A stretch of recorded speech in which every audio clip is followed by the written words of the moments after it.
I can't stand you. Not your attitude, not your words, none of it. Ever since I became pregnant with our second daughter, Joan, my mother-in-law, has somehow adopted a confrontational demeanor. I couldn't hide my surprise at the drastic change. But that's another issue entirely. I couldn't suppress my anger, thinking about our home being left in shambles.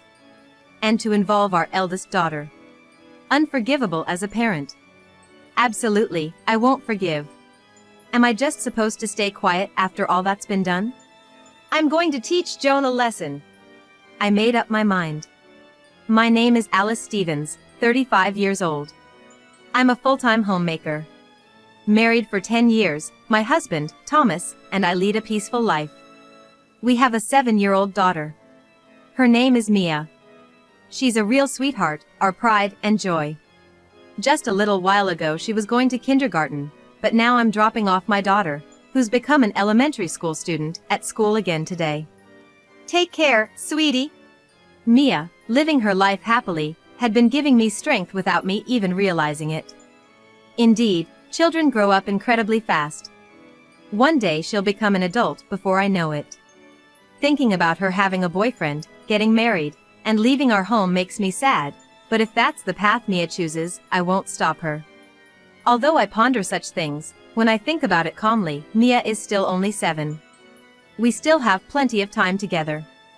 I decided to fill that time with as much love as possible. Since we don't have many children in our family, Mia has always been the center of affection. Joan, my mother-in-law, was one of those who adored her. Alice, how's Mia doing? She's doing great. Is she using the notebook I got her? Yes, she loves it. A week ago, Joan bought a notebook for Mia. When I told her that Mia was enjoying it, Joan seemed delighted. My father-in-law passed away a few years ago. Living alone in her house must be lonely. That's probably why every time she sees me, Joan always asks about Mia and Thomas. Talked to my mother-in-law today. She was asking about you and Mia. That's just like her. Thomas seemed pleased when I told him about the conversation with Joan. That was a few months ago. A new change had come about in our family. Unbelievably, we were having another child. This came to be a few weeks after Mia turned 8. From the examination results, we found out it was a girl. When we broke the news to the kids during dinner, Mia stopped eating, her eyes sparkling. A little sister? Yes, Mia, you're gonna be a big sister. When I said that, Mia was overjoyed, raising her arms in celebration. Seeing this, Thomas too seemed delighted. A girl. That's awesome. Whether it was a boy or a girl didn't matter one bit. We were just happy to welcome another life into our family.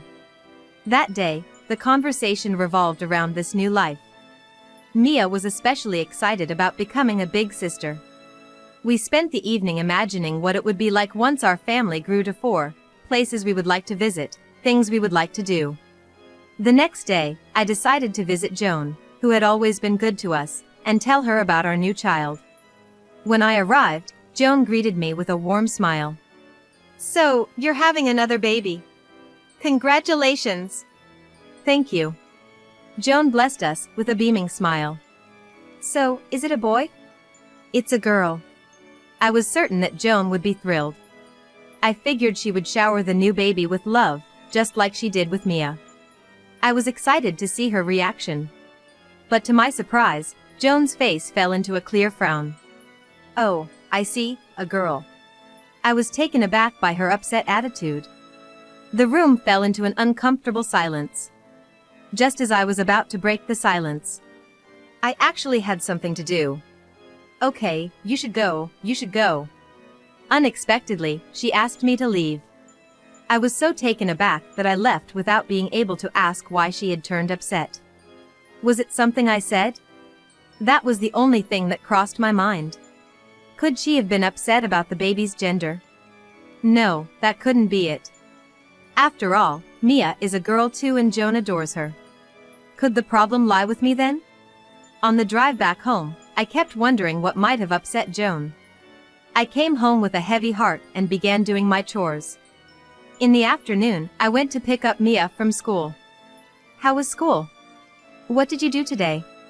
I asked my usual questions. Usually, Mia would react with joy, but today was different. She stared at my face. Then, she said simply, "Mom, you don't seem well today." Mia then placed her hand on my head. I wondered if she was imitating me. Yet, I was impressed.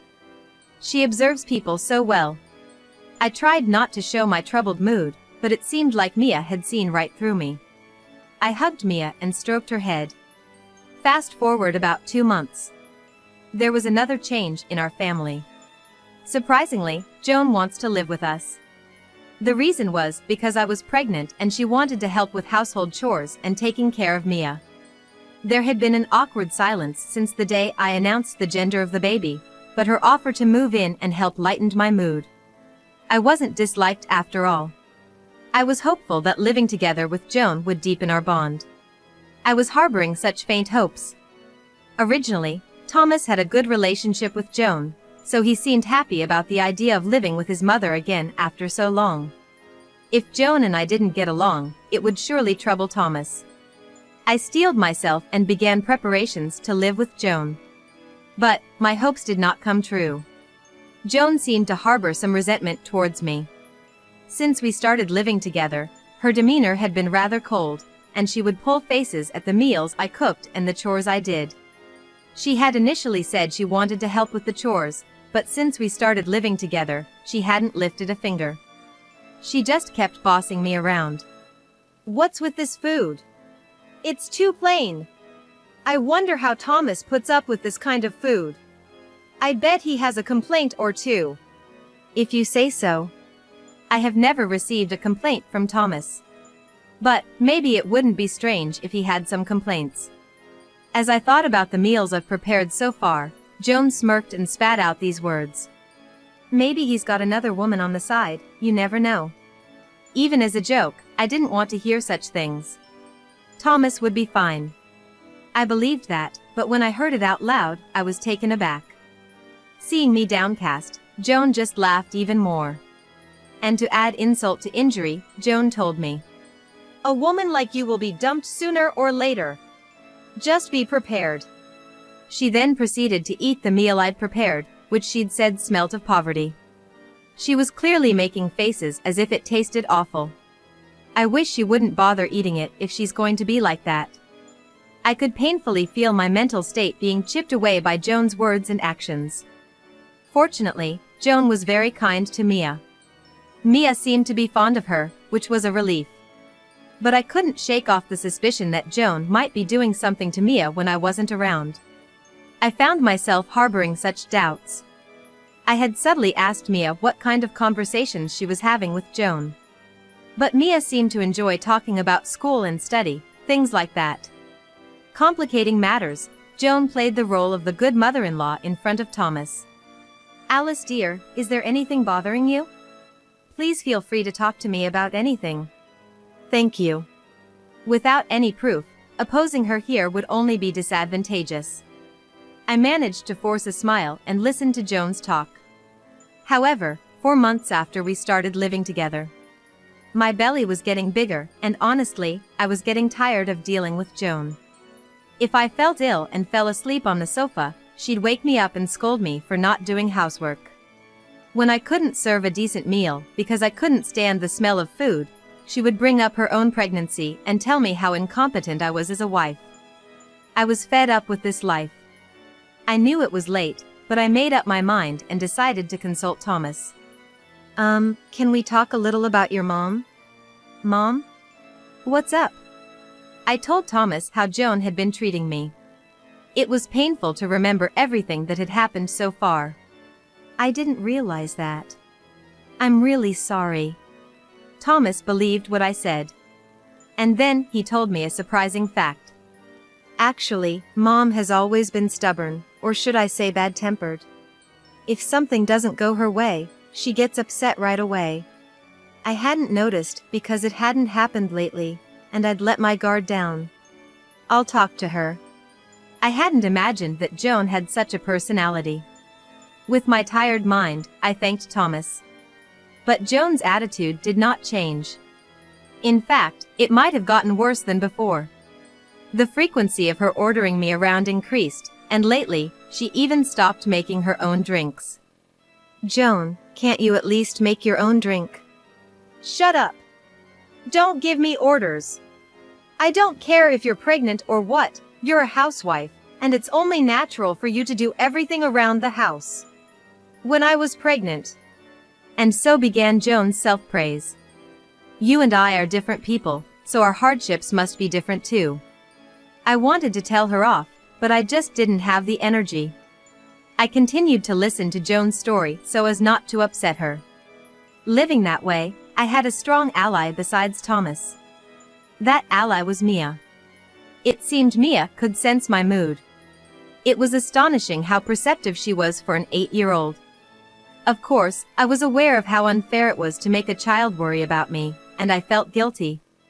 But I couldn't bring myself to cheer up. That's when Mia spoke up. Mom, are you okay? You seem down. Do I? Yeah, you're not smiling at all. It seemed she sensed something from my facial expressions and my mood. I apologized for making her worry, but Mia, with a smile on her face, said, I'll protect you if anything happens, Mom. You don't have to worry about anything. When did she grow up to be such a reliable kid? While I was happy as a parent, I also had mixed feelings. After that, Mia began to look after me more. Mia had begun to keep her distance from Joan. Perhaps she'd witnessed Joan shouting at me. Joan tried to win Mia over, but when she couldn't control her as she wished, Joan started acting cold towards Mia. What kind of adult does that? Such a selfish person. I was disgusted, but if Joan ever harmed Mia, it would be too late. I began to pay more attention to Mia. Mom, are you okay? Tired? I can help you with the dishes. After that, Mia began to help out even more. Thanks for your help. Well, you're pregnant. It looks hard. Mia happily picked up the dishes from the drying rack and started wiping them. Out of the corner of my eye, I saw Joan's face looking very displeased. She probably didn't like that we were helping each other. I didn't care. If she had something to say, she should just say it with her usual gusto. I thought about this as I worked with Mia. Several months later, my due date was approaching. When I gave birth to Mia, there were no particular issues, but this time, due to the stress, I was not feeling well and had to be hospitalized early. The one I was worried about was Mia. If she were to be victimized by Joan while I was away, it would be unbearable. After some thought, I came up with a plan. The plan was to have Mia come to the hospital after school. It might be a burden on her, but luckily, the school and the hospital are within a reasonable walking distance. If Thomas could pick her up after work, both Mia and I would feel at ease. After all, there would be no issue with Joan being home alone. She should be doing whatever she likes. I proposed to Thomas and Mia, and both of them agreed. 1 week after the proposal. Finally, the day of my hospitalization arrived. Mama, I'm coming to visit you. Thank you, I'll be waiting. I sent Mia off as usual and started making the final preparations to go to the hospital. Joan, who had been watching, seemed grumpy as always, but today she seemed somewhat happy.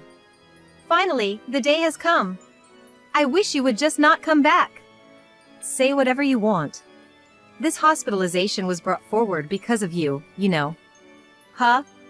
I haven't done anything, have I? The stress at home caused my health to deteriorate. It's all because you keep complaining. Knowing that I won't see her for a while, I vented all the things I had been holding back. I'm the one complaining. I haven't said anything. When I was pregnant. I'm tired of that story. Tell it to someone else. You're an ungrateful woman. You should listen to what I say. I ignored Joan's rant and continued with my preparations.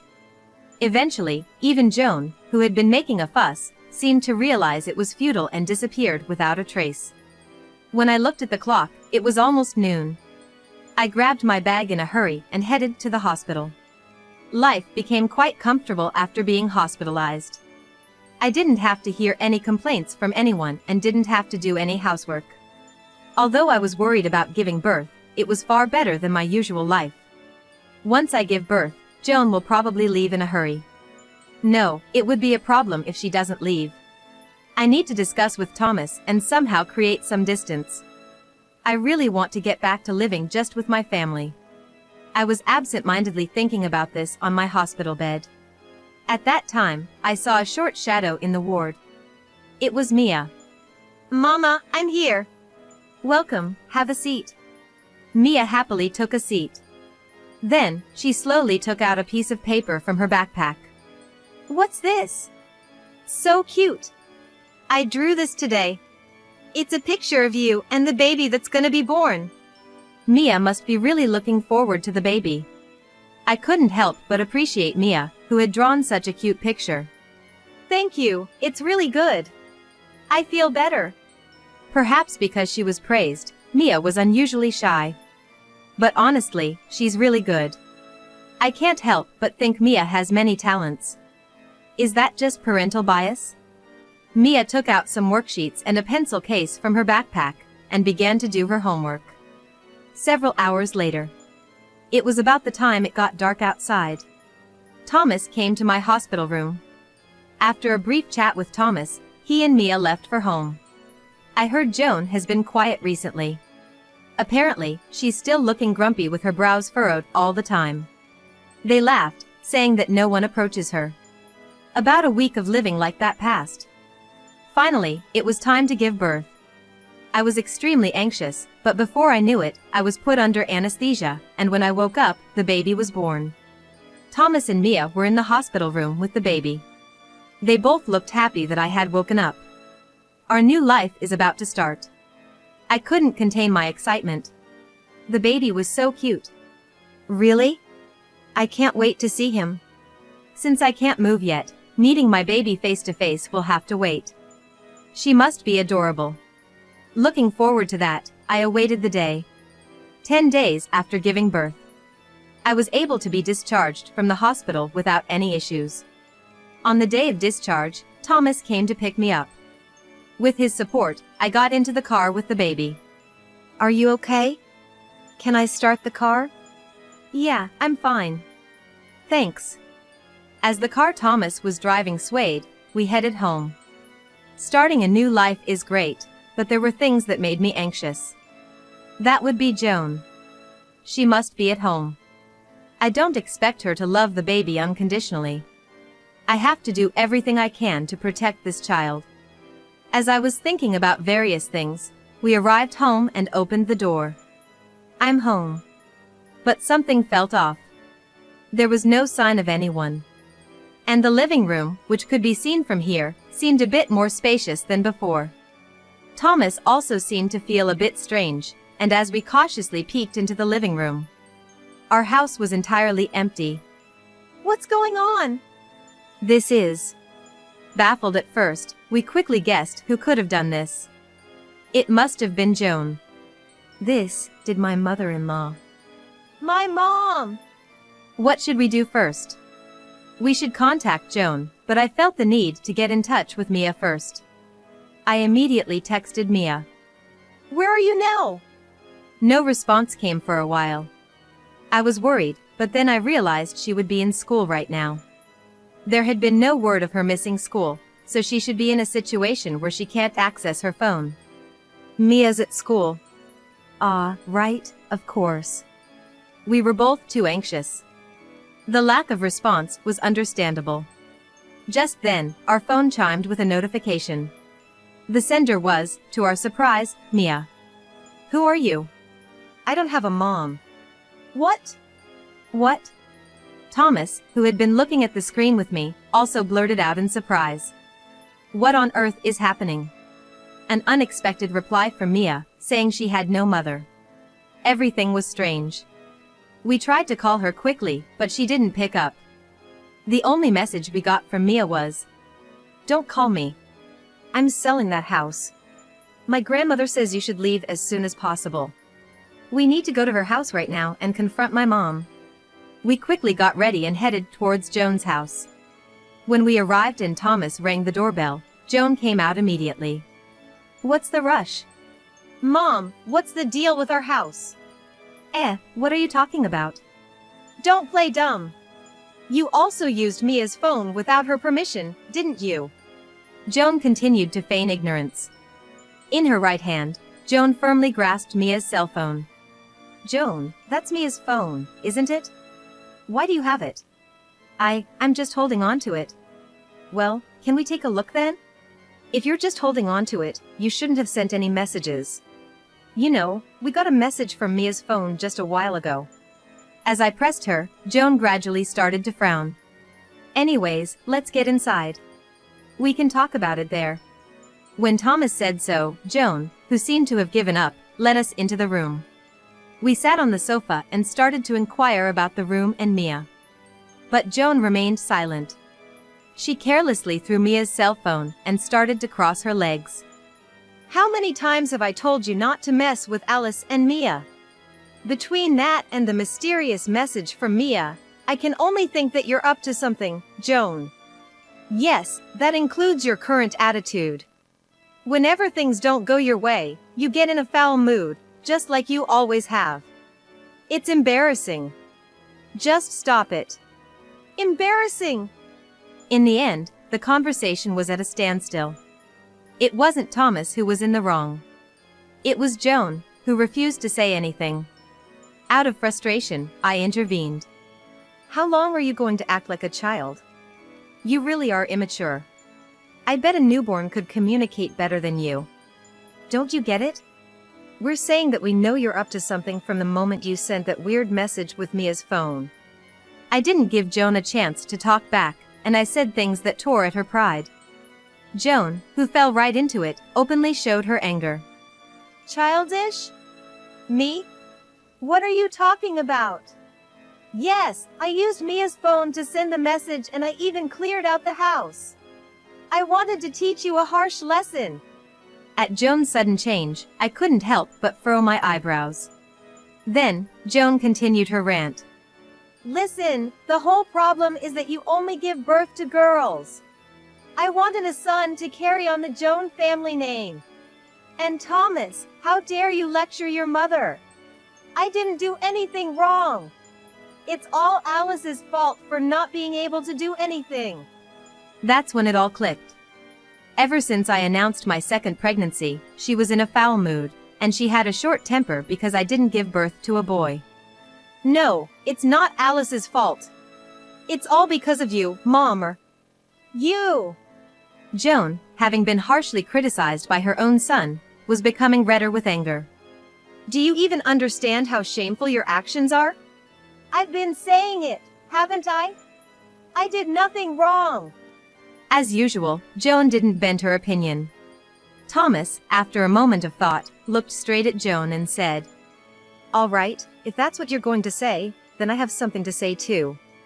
What is it? Spit it out. I'm cutting ties with you, Mom. Ties? The moment she heard Thomas's words, Joan's complexion noticeably changed. She probably didn't expect her own son to cut ties with her. Wait a minute. Please reconsider. After all the havoc you've wreaked on our family, you've got some nerve. I won't change my mind.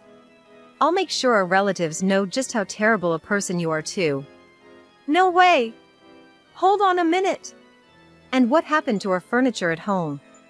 Indeed, where did all the furniture go? There was quite a lot of it, and it couldn't possibly have been managed by Joan alone. I gave all the furniture to the junk removal service. I wanted to upset you, but I only wanted to annoy you a little. What were you thinking? You probably used Dad's inheritance to do this. It's unfair to Dad to hire such services. Indeed, he would not have wanted what he left behind to be used for such spite. I can't help but feel Joan is childish. Then give us the money to replace the furniture, Mom. It's not our fault. I can't. Replacing furniture. You sold the furniture to the service on your own, right? We don't need to spend our money. Please listen to my last request.